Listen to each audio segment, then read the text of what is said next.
మొదలుపెట్టిన తర్వాత పాస్‌పోర్ట్ చేపించుకోవాలా తమ్ముడు అని చెప్పాడు. నేను ఆన్‌లైన్‌లో చూసా. ఆన్‌లైన్‌లో అప్లై చేస్తే ఎంతైతది ఏంటి అని చెప్పేసి కొంచెం అంటే 1800 1900 చూపించింది. కానీ నేను ఒక పాస్‌పోర్ట్ అప్లై చేసే వాని దగ్గరికెళ్తే వాడు 2500 అయితది అన్నాడు. తెలిసినోళ్ళ దగ్గర ఎవరైతే ముందు పాస్‌పోర్ట్ చేపించుకుంటారో అంటే మా అన్న గూడా కువైట్‌కి పోయొచ్చాడు. మా అన్నని గూడా అడిగా, "అన్న నువ్వు పాస్‌పోర్ట్ చేపించుకున్నప్పుడు ఎంతయింది?" అంటే 2000 తక్కువే అయిపోయిందిరా అన్నాడు.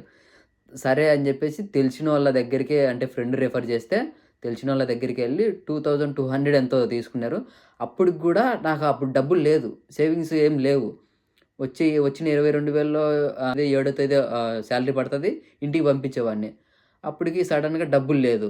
అప్పుడప్పుడు మా అక్కోళ్ళకి అంటే మా పెద్దమ్మ కూతుర్లు ఇద్దరుంటారు. కళావతి, సుబ్బమ్మ అని జెప్పేసి. వాళ్ళకి ఇద్దరికి కాల్ చేశా, "అక్క నా దగ్గర డబ్బులు లేదు. నేను నా సాలరీ నెక్స్ట్ మంత్ ఒస్తది. నెక్స్ట్ మంత్ రాగానే ఇస్తా. నేను పలానా కంట్రీకెళ్ళాలనుకుంటానా, వేరే దేశానికెళ్ళాలనుకుంటానా. పాస్‌పోర్ట్ చేపించుకోవాలి. నా దగ్గర డబ్బులు లేదక్క. మీరు నాకు డబ్బులివ్వండి. నెక్స్ట్ మంత్ సాలరీ రాగానే నేను ఇస్తా అక్క నీకు" అని జెప్పి అడిగా. వాళ్ళు అడగంగానే నేనంటే చాలా ఇష్టం వాళ్ళకి. అడగంగానే ఇచ్చేశారు. డబ్బులిచ్చారు. నేను వాళ్ళకి కట్టేసిన తర్వాత పాస్‌పోర్ట్‌కి అప్లై జేయడానికి ఏమేం గావాలో అన్ని డాక్యుమెంట్స్ ఇచ్చేసా. పాస్‌పోర్ట్‌కైతే అప్లై జేసుకున్నా. అప్లై జేసుకొని ఎప్పుడు అంటే ఎక్కడ సెంటర్ బెట్టుకుంటే నాకు ఫాస్ట్‌గొస్తది అని జెప్పి అడిగా. లేదన్నా ముందెలా జేసేవాళ్ళు?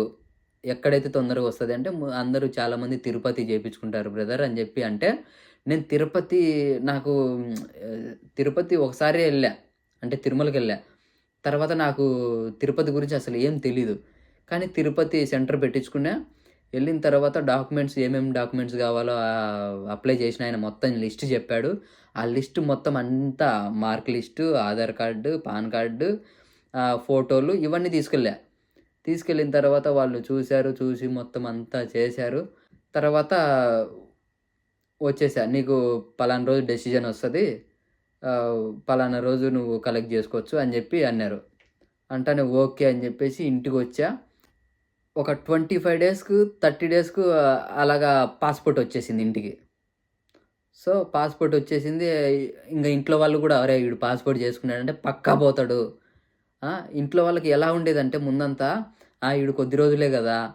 కొద్ది రోజులు ఆలోచిస్తాడు. తర్వాత వెళ్ళిపోతాడు.